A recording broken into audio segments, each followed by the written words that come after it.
ஓம் சக்தி தாயே போற்றி. நீ நல்லது நினைத்தால் இந்த தாயின் ஆசீர்வாதத்தால் உனக்கு நல்லது மட்டுமே நடக்கும். இந்த பதிவின் மூலமாக உன் தாயானவள் உன் வாழ்க்கையை மாற்ற வந்திருக்கின்றேன். இந்த நிமிடத்தில் இருந்து இந்த அம்மாவினுடைய வாக்கினை நீ முழுவதுமாக கேட்டாயானால் உன் கர்ம வினைகள் அத்தனையும் விலகி உன் வாழ்க்கையில் இனி சந்தோஷங்கள் மட்டுமே பெருகும் என்பதனை இன்று இப்பொழுது இந்த நொடி நீ நிச்சயமாக புரிந்து கொள்வாய். இந்த வாக்கின் மூலமாக நிச்சயம் உனக்கு ஒரு மனத்தெளிவு கிடைக்கும். என் குழந்தையே, இன்று உன் அம்மா உனக்கு கொண்டு வந்திருக்கின்ற செய்தி, நீ இவ்வளவு நாள் சிந்திய கண்ணீருக்கு பலனாக நீ விட்ட ஒரு சாபம் ஒருவரினுடைய வாழ்வில் மிகப்பெரிய பாதிப்பை ஏற்படுத்தி இருக்கின்றது. ஏனென்றால் என் குழந்தையின் சாபத்தை உன் அம்மா இன்று நான் பழிக்கும்படி வைத்திருக்கின்றேன். உன் அம்மா கொடுத்த தண்டனை இதுதான் என்பதனை நீ புரிந்து கொள்ள வேண்டும். இது அனைத்துமே உன் கண்ணீருக்கு நான் கொடுத்த தண்டனை, அந்த இடத்தில் கொடுத்த பதிலடி ஆகும் என்பதனை நீ புரிந்து கொள்ள வேண்டும். பதிலடி என்பது அவர்கள் வாழ்க்கையில் மிகப்பெரிய தாக்கத்தை ஏற்படுத்தி இருக்கின்றது. இது உனக்கான பதிவு என் அன்பு குழந்தையே.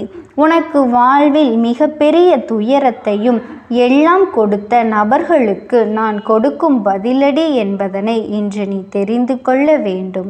என் தங்க குழந்தையே, உன்னை யார் கஷ்டப்படும்படி செய்தாலும் உண்மையாக எனக்கு நீ இருந்தாயானால் நிச்சயமாக அவர்களுக்கு நான் பதிலடி கொடுப்பேன் என்பதனை நீ மறந்து விடாதே. அதனால் என் வாக்கினை முழுவதுமாக நீ கேட்டு கூடிய விரைவில் ஒரு நல்ல முடிவை எடுக்க வேண்டும். அதனால்தான் உன் அம்மா உன்னோடு பேச வந்திருக்கின்றேன். நீயும் இதனை கேட்டு கொண்டிருக்கின்றாய். உன் அம்மா சொல்லும் விஷயத்தை தைரியமாக நீ கேட்க வேண்டும். என் அன்பு குழந்தையே, உன் வாழ்க்கையில் பிரச்சனைகளை முடித்து நான் அதை இல்லாமல் செய்துவிடுவேன் என்பதனை நீ மறந்து விடாதே. இதை மட்டுமல்ல, எல்லா நல்ல விஷயத்தையும் நான் உனக்கு செய்து கொடுப்பேன். உன் வாழ்க்கையில் மாற்றத்தை கொண்டு வந்து கொடுப்பேன். உன்னுடைய வீட்டில் மங்களகரமான விஷயங்களை நான் செய்து கொடுப்பேன். உன் வாழ்க்கையில் நீ கண்ணீரையே பார்க்க வேண்டாம், இனி பார்க்கவும் முடியாது. இது போன்று உனக்கான எல்லா விஷயங்களையும் உன் அம்மா நான் செய்து கொடுக்க போகின்றேன். ஆனால் சில நேரங்களில் மட்டும் பொய்யான வார்த்தைகளை பேசி சில உறவுகள் உன்னை நம்ப வைத்து ஒரு நாடகத்தை நடத்தி கொண்டிருக்கின்றது.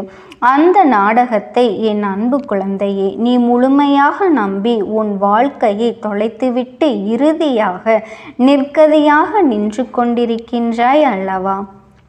ஆனால் என் அன்பு குழந்தையே, இது எல்லாம் ஒரு நாள் தெரிய வரும் தருணத்தில் வாழ்வா நரகமா என்ற ஒரு வாழ்க்கையை நீ வாழ்ந்து கொண்டிருக்கின்றாய்.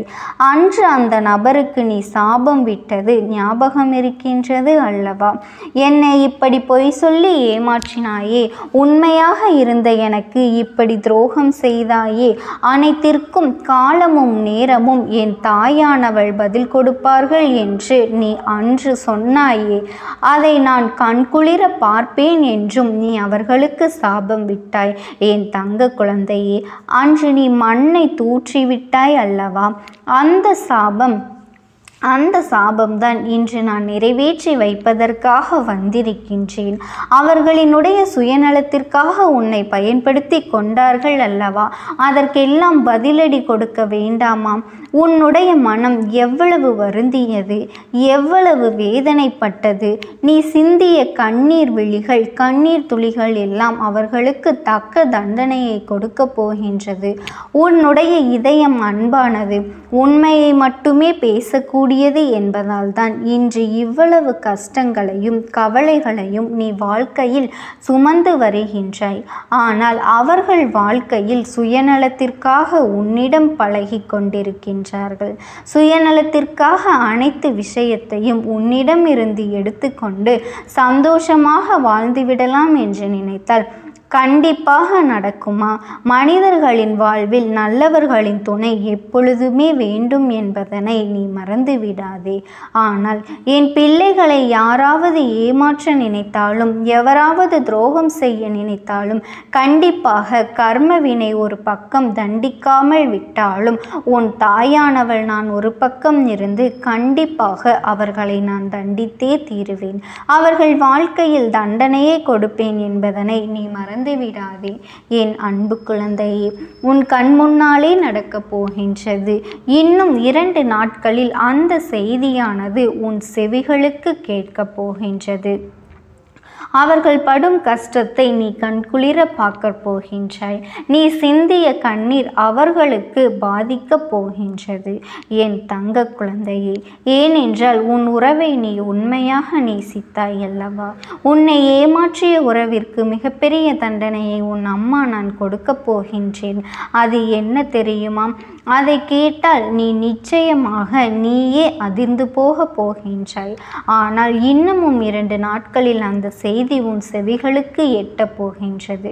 இருந்தாலுமே இப்பொழுது ஒரு சிறிய விஷயத்தை மட்டும் உன்னிடம் நான் சொல்கின்றேன். ஒரு விபத்தை அவர் சந்திக்க போகின்றார்.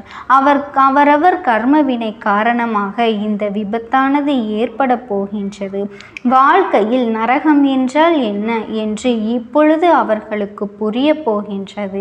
அவர்கள் எப்படி என் குழந்தையே உன்னுடைய வெறுப்பினை தூண்டும் விதமாக பேசினார்களோ அதற்கெல்லாம் அவர்கள் நிச்சயமாக அனுபவிக்க வேண்டும் அல்லவா?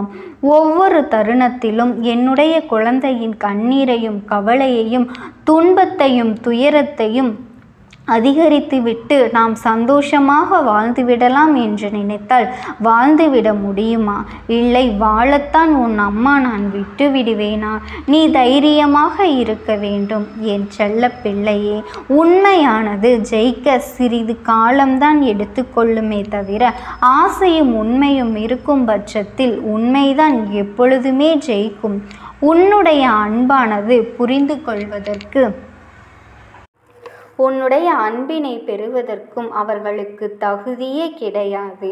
ஆனால் இப்பொழுது நீ சரியான முடிவினை எடுக்க வேண்டும். ஏனென்றால் சில ஜென்மங்கள் வாழ்க்கையில் திருந்தவே திருந்தாது. ஆனால் என் அன்பு குழந்தைக்கு நல்ல எதிர்காலம் இருக்கின்றது அல்லவா? இனிமேல் அவர்கள் உனக்கு வேண்டாம். உன் சாபத்தை பெற்றவர்கள் வாழ்க்கையில் முன்னேற முடியாது. ஏனென்றால் அவர்கள் எண்ணம் போலதான் அவர்களுக்கு வாழ்க்கையில் அனைத்து மாற்றங்களும் நிகழப்போகின்றது, நடக்கப் போகின்றது. அவர்கள் இனிமேல் சந்தோஷமாக உன்னை வாழ வைப்பார்கள் என்று நினைத்து கொண்டிருக்காதே. சில நேரங்களில் ஏமாற்றும் மனிதர்களும் துரோகம் செய்யும் மனிதர்களும் கண்டிப்பாக குழந்தையின் மனதையும் எண்ணத்தையும் மாற்றிக்கொள்ள முடியும். ஆனால் அவர்களோ மிகவும் சுயநலம் மிகுந்த மனிதர்களாக மாறிவிட்டார்கள். காலத்திற்கேற்ப மனிதர்கள் சுயநலம் எப்படி வருகின்றதோ அதுபோலத்தான் இவர்களினுடைய நிறத்தையும் குணத்தையும் மனதையும் மாற்றிக்கொண்டே இருக்கின்றார்கள். இந்த மாற்றமானது என்ன சொல்லி புரிய வைத்தாலும் என்ன சொல்லி திட்டினாலும் அது திருந்தவே திருந்தாது. ஏனென்றால் அவர்கள் பிறவியிலேயே இப்படித்தான் வாழ்ந்து கொண்டு வந்து விட்டார்கள். உன் வாழ்க்கையில் இன்னும் முடியவில்லை, இனிமேல்தான் ஆரம்பிக்கப் போகின்றது. அதனால்தான் நீ எடுக்கக்கூடிய விஷயங்கள் அனைத்தும் நம் வாழ்க்கையில் முன்னேற்றத்தை கொடுத்துவிடும் என்ற வெற்றியை சந்தித்து விடுவோம் என்ற நம்பிக்கையில்தான் இதெல்லாம் நீ செய்து கொண்டிருக்கின்றாய். சில முடிவுகள் வெற்றியை கொடுக்கும், சில முடிவுகள் அனுபவத்தை கொடுக்கும், சில முடிவுகள் நல்ல பாடத்தையும் கொடுக்கும், நல்ல முடிவுகளையும் கொடுக்கும் என்பதனை நீ முடிவெடுத்து விட வேண்டும் என் தங்கமே. இதனை நீ தெரிந்து கொள்ள வேண்டும்.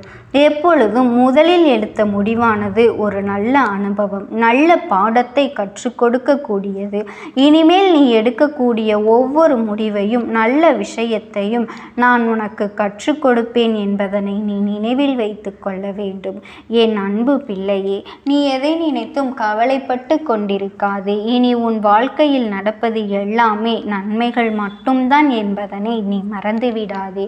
நீ எப்பேற்பட்ட கஷ்டமான சூழ்நிலையில் இருந்தாலும் இந்த தாயானவளினுடைய அன்பும் ஆசீர்வாதங்களும் உனக்கு என்றென்றுமே முழுமையாக கிடைத்து அடித்து கொண்டேதான் இருக்கும். நீ எதை நினைத்தும் கவலைப்பட்டு கொண்டிருக்காதே. இந்த தாயானவளின் கரங்கள் உன்னை எப்பொழுதும் விட்டு செல்லாது. உன்னை யார் கஷ்டப்படுத்தினாலும் காயப்படுத்தினாலும் நீ எனக்கு உண்மையாக இருக்கும் வரையில் என்றென்றுமே நான் உனக்கு துணையாகத்தான் இருந்து கொண்டிருப்பேன் என்பதனை நீ ஒரு நாளும் மறந்து விடாதே. ஓம் சக்தி. ஓம் ஆதிபராசக்தி.